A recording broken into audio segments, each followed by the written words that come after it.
Hey everyone, it's Kenji. We're gonna cook some spring vegetables and gnocchi.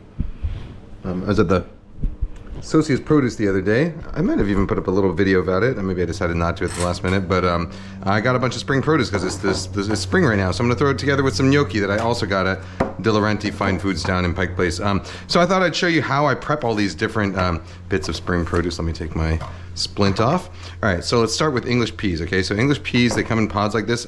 I like to hold them horizontally, like that, and then kind of squeeze a little bit here, and then break off the stem like that way, and it kind of pulls the threads up to the side like that. And then it makes it really easy to just pop them open like that, kind of squeeze them with your thumbs, and then you just thumb out the peas, you see? So break open the sides, and do this all over the bowl in case anything drops out, and then the peas just pop right out.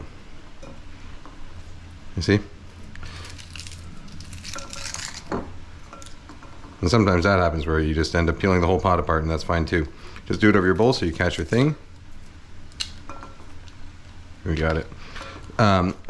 If you want to get like really, you know, extra, is that what, I don't know if that's the right usage of the term extra, but if you want to get extra, you can go ahead and peel each of the individual peas as well. So there's like an inner little shell on these peas. You can peel it with a paring knife, or you can blanch them, and then those shells will come right off. It is a major pain in the butt, but if you want your peas to be like perfectly tender, you know, this is the kind of peas that you would do if you're making peas for rich old people who come to restaurants that serve rich old people. You know, the places like Michelin stars, they peel their peas. I used to work at a restaurant where they'd make you peel the peas even if the peas were going to be pureed into a soup. Anyhow, I don't peel my peas at home. You can feel free to do it if you want to. So what I've got going on behind me, by the way, is some water, some blanching water. This is water I'm going to use to boil all the peas, and this is the water I'm going to use to boil the pasta. So I'm going to add some salt to the water. I want this pretty heavily salted. Okay.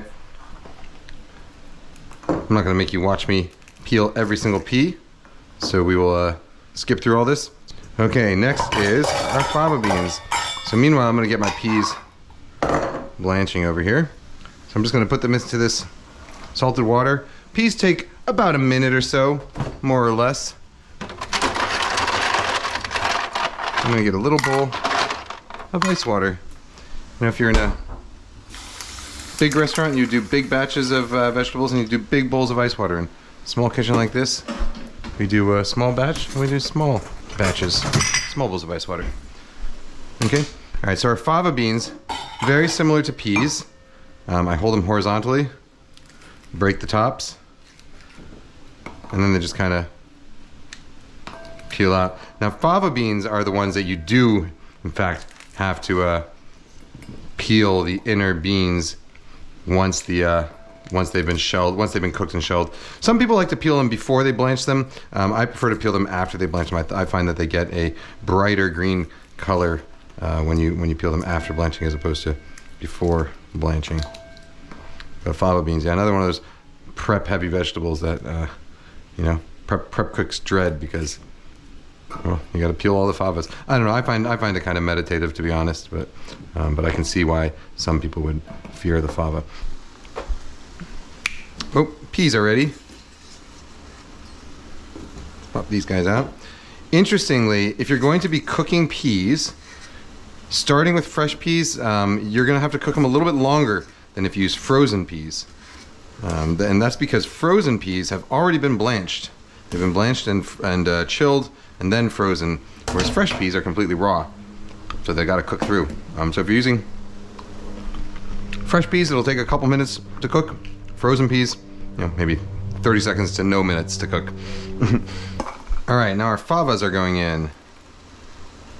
I'm gonna put everything into the same ice bath. So, by the way, what I'm doing right now is called blanching. Essentially, you're briefly boiling vegetables so that you can finish cooking them later. So what we do is we put them in boiling water, salted boiling water, shock them in ice water, and then you can store them in this state in the fridge, you know, for up to maybe 4 or 5 days, maybe even up to a week. And they're going to be just fine. And then I'll show you what we're going to do to finish them off. when I start cooking the pasta. We'll finish them off in the pan, but they come together really quick. So if you blanch all your green vegetables in advance and just have them in the fridge, then they're going to be ready for you anytime you want to throw together a really quick meal. I'll show you how to do it, all right?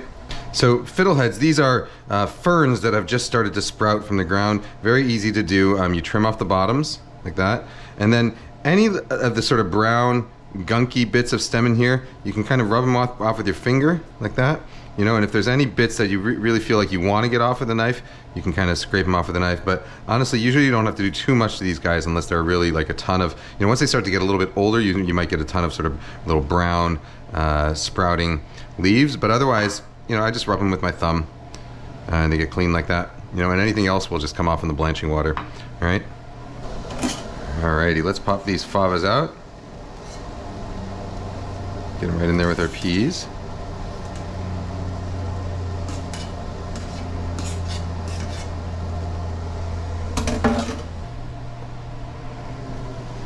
Alright, now we'll blanch our fiddlehead ferns.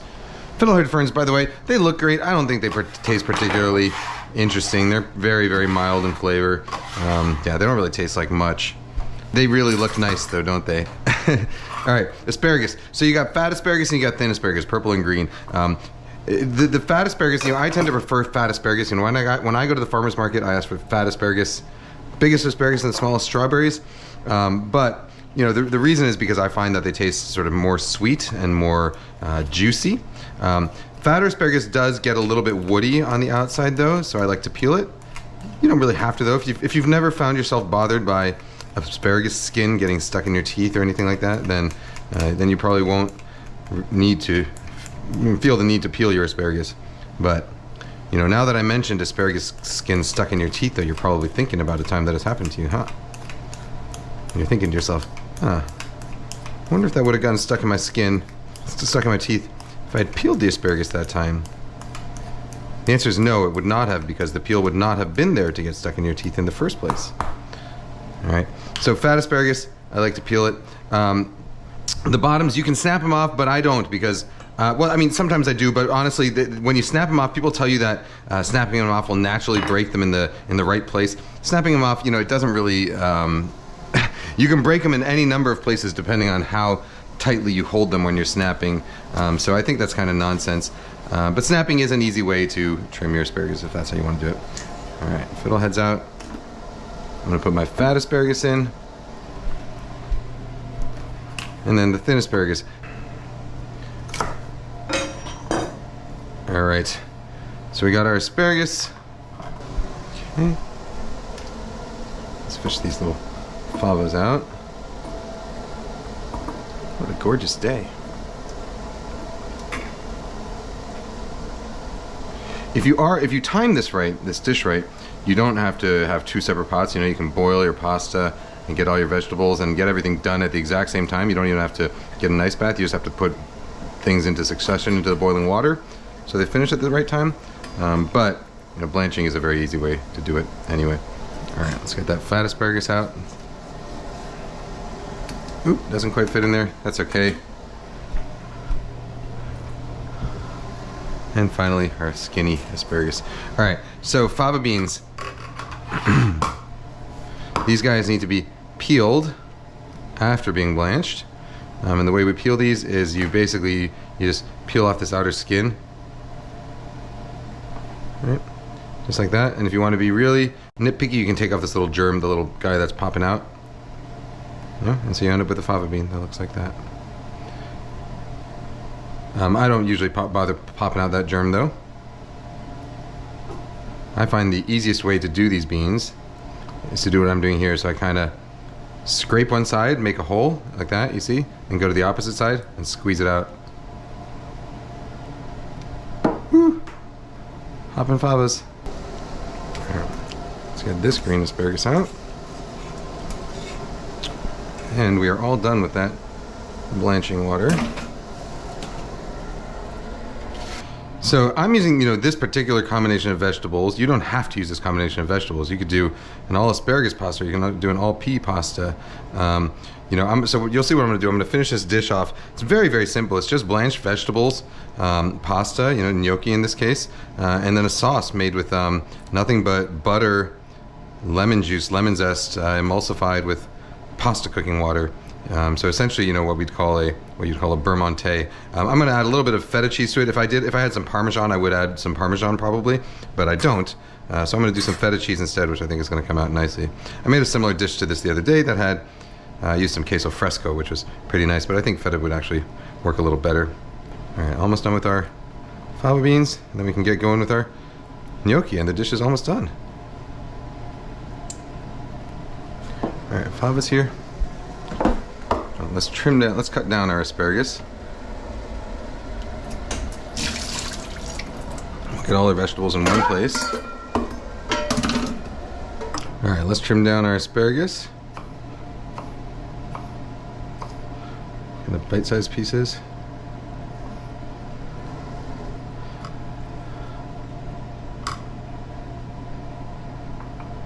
Same here.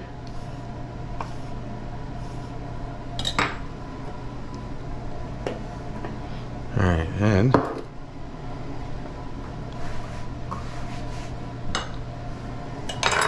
let's get our herbs. I got some parsley and some chives. Tarragon would be lovely in here. Basil could be lovely.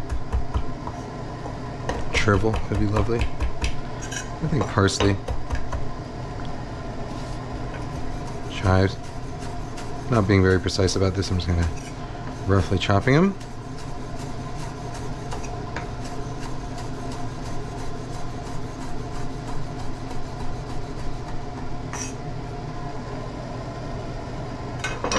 Alright, so we're going to finish off the dish. So,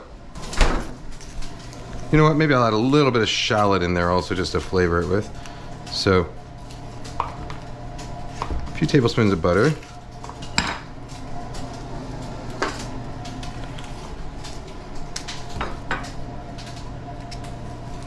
Grab just a little bit of a shallot, not too much.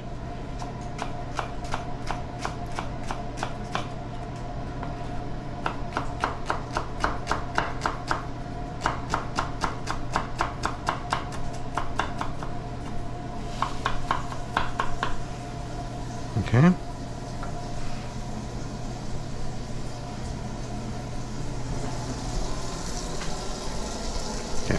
I don't want this butter to brown at all, so I'm going to be careful not to get it too hot. Alright, so the gnocchi into salted pasta water.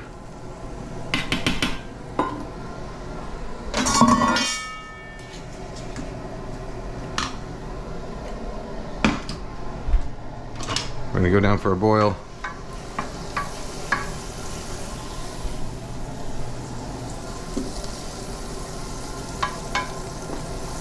Okay, and I'm just going to let those shallots very, very lightly soften. And I'm going to hit them with some lemon juice.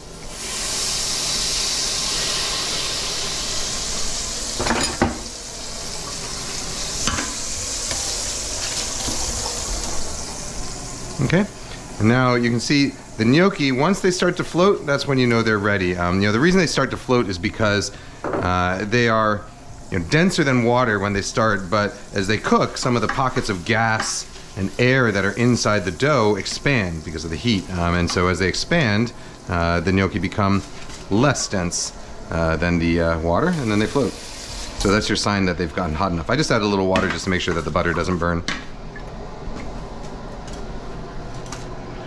Alright, gnocchi looking done. This glass cooktop is not looking in good shape. Alright. So as our gnocchi finish, we're going to transfer them over to our saucepan here. And we're going to give them our final cook in the actual sauce. So we're going to, whatever water is clinging to them, we're going to let come along, that starchy pasta water. And so that's going to help the sauce thicken up and emulsify a little bit. So now I'm at the highest heat that I have. And so essentially what we're trying to do is we're going to try and reduce all that water content out. It'll thicken up with some of the starches from the pasta water, and then it'll emulsify with the butter I added in there. And so we should end up with a nice sort of creamy sauce is what we're looking for. Something really nice and, you know, almost the texture of thick, like double cream, you know? Like reduced whipping cream. All right, we're starting to get nice and creamy there. I'm gonna add my veg in. I'm going real veg heavy, by the way. It's not a ratio you would typically see, you know, in Italy for pasta. The amount of veg to pasta here.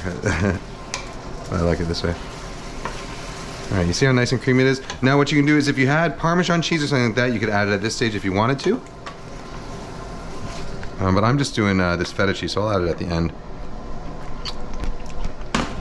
A pinch of salt. Pepper. It's really bright and lemony, nice.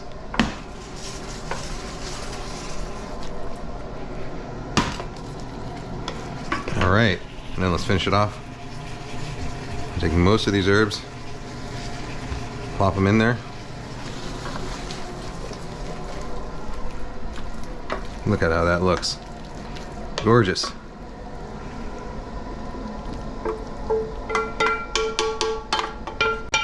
And you see how that sauce really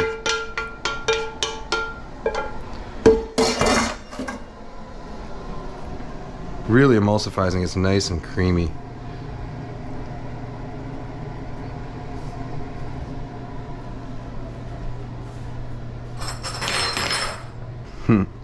As you can see, the kitchen here is still not set up, but boy, does this look good, huh? It really is like the simplest sauce you can make, but it's so good when you season it right. What do you think of this? Looking pretty good, right?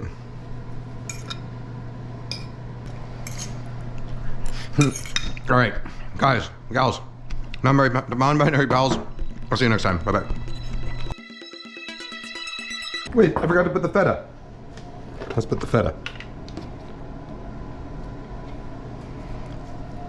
This is nice Greek sheep's milk feta. Nice and crumbly. All right, now let's try it again, and then we'll really do some oohs and ahs, huh? Ooh. Ah. All right. See you later. Bye.